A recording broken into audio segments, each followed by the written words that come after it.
Good day, traders. This is Rich with some price action on the markets. Currently 425, July 21st, 2020. Looking at Snap, which came out with earnings and actually set up pretty good on the chart and the level 2.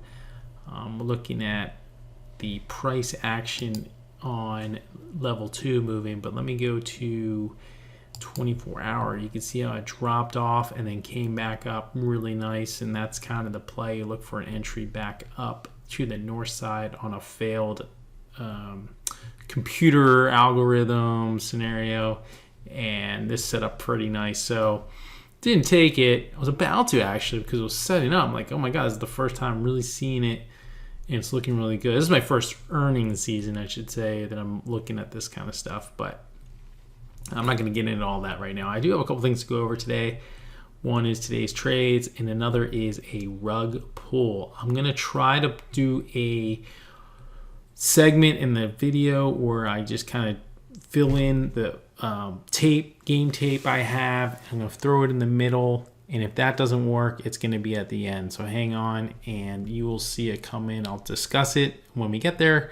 If there are some editing situations going on, I apologize. I'm not the most perfect editor when it comes to Camtasia and all that other good stuff. So let's just get into the action. So SPY today, let's go ahead and turn off pre-market. You can see for the most part of the day, gapped up a bit and then just stayed in a channel, tight channel, point channel. Nothing happening at the end of the day. It sold off a bit. By this time I was done trading because there's nothing really setting up.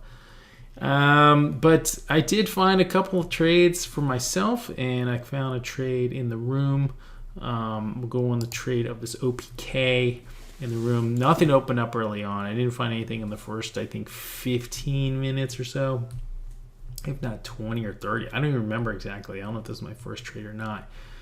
OPK hit the 6 here, and I traded through the 6 here. It did pull back. I took a bunch of shares, and let's see, I only took off $30, but it did come back here, and for some reason I sold it.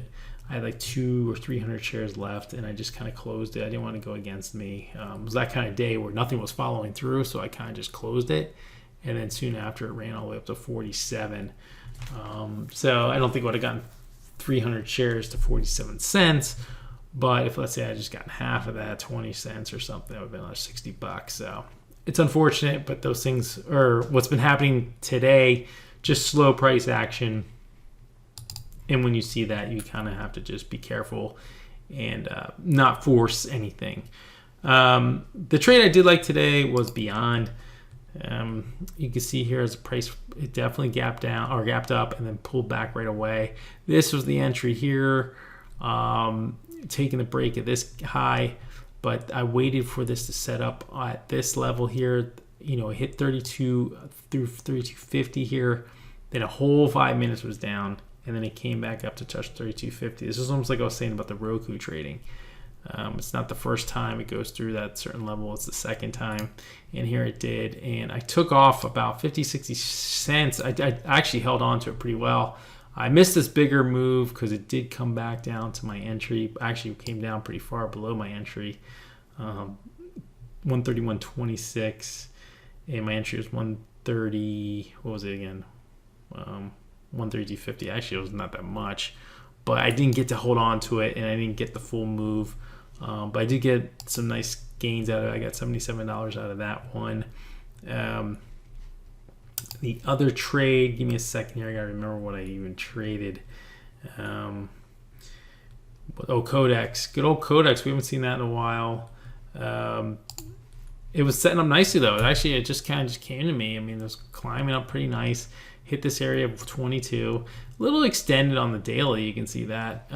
But once it challenged it again, I took some off. I got like 18 cents out of it. It did come back down below my entry, pretty good. So I did get out completely before it came down. It was around the lunchtime area or just post lunchtime area, and I closed out the trade. So you can see how it grew after that and ran up to like 22.76. So yeah, of course, I'm missing the bigger moves.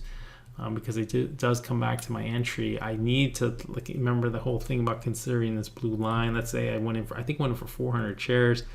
If I had gone in for 300, let's say I sold 300 and just held that 100 down to this blue line or just below the blue line, let the rest run.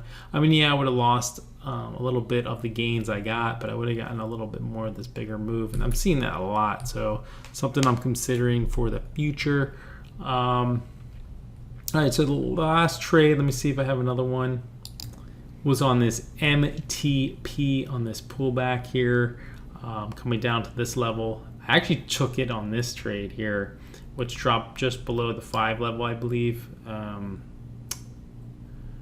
now I gotta find it. Hang on a second. It was on this MTP, and it was definitely in this area here. I don't remember where it is, but I took a pullback play. It was this one. And then it came up, I took this, and then pulled back even further, and then made another move up. So this is the trade I wanted to talk to you about. Notice the levels hitting 650, coming up to 650 again, and then trying, almost getting there, but not getting there, and then it does get here now. So you see this red candle here. So I was looking for the trade of 650. Now I'm going to try to chime in the video right here. Okay, so there'll be a pause. Okay, so this is the stock I wanted to talk about, and it's not so much about the stock in particular, but it's about overall stocks in general that have a ton of volume being traded on it. And in this case, this MTP has traded 172 million shares at this particular time. That's a ton of volume on a $6 stock. So it's definitely getting manipulated from market makers, algorithms, you name it. And this is stuff I've been learning. And it feels kind of heavy to the north side, actually, on this particular candle that moved up. I can't really point because I'm only doing a voice narration, but you can see the big 5-minute candle that's going up. So it's a little bit extended, kind of like the ones before. So you need to consider that. You need to look at those candles and say, what has this done before after it's made a move up like that? Is it going to continue its move? So right now I'm currently looking for a 650 trade here. I'm looking to enter my trade at 650, 651 I think was my limit, and if it hits the 650 I would get in and look for my moves, look for it to break the high of the day, and so on and so forth. Just the normal trading situation. However, it's hitting the 640 right now, and I wasn't considering getting in early. It already hit 640 before on the candle before, so I wasn't considering getting in on the 640 level, but it definitely is moving up. Feels a little heavy, like it's not getting that thrust over 640. It's not even testing 650. So you have to say to yourself, okay, where am I making a decision not to even trade this? And in this case, with these small float stocks that are now manipulated by the big boys, people with a lot of money, do I want to get hurt? I mean, this doesn't happen all the time. But you could see in the earlier in the day, a few moves to the north side were followed by significant moves to the downside. And when I saw that, I had to consider, okay, could this just be a pump and dump scenario? And do I really want to get involved with something that can really hurt my account or hurt my, anything, hurt my mentality? So I kept watching it, and I had game tape on it, and that's why I'm doing the voice narration now. Hopefully you guys can picture that. Imagine me looking at this live, and then watch what happens. So we're kind of in this position here where my trade didn't trigger, but people are in this, and people are watching this just like me. And watch what happens in the next couple seconds here, because if this does happen to you, you have to be super quick and super fast if you're in this trade. And hopefully you're not, because when it does happen, watch the bids drop off here. It's like you've never seen before. So it just kind of flashes and then says goodnight. So 620 on the ask, and all of a sudden you're just lost because it got so heavy, and the red candle decided to show its face. And when that does happen, it can really be frustrating, just like that. And 50, 60, 70 cents a buck against in what, 10, 15 seconds, not even. There's no, look at that candle. I mean, those are the types of things traders need to know about. These things do happen, and you need to watch yourself so you don't get screwed. So that pretty much wraps up that part of the trading video, and I wanted to share with that. I'm sorry it's going to come out kind of weird, but that's pretty much what happened, and I hope you guys have a great day. I'm probably going to have a conclusion to this, but I just want to share that with you guys. Look at it, it's at 527. I was looking at 627 only a minute ago. So pretty significant move. Types of things you need to watch out for in the future.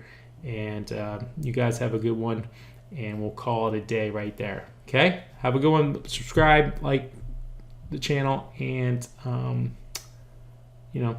be back tomorrow hopefully with some more action. It was a nice day. $153, I think. And have a good one.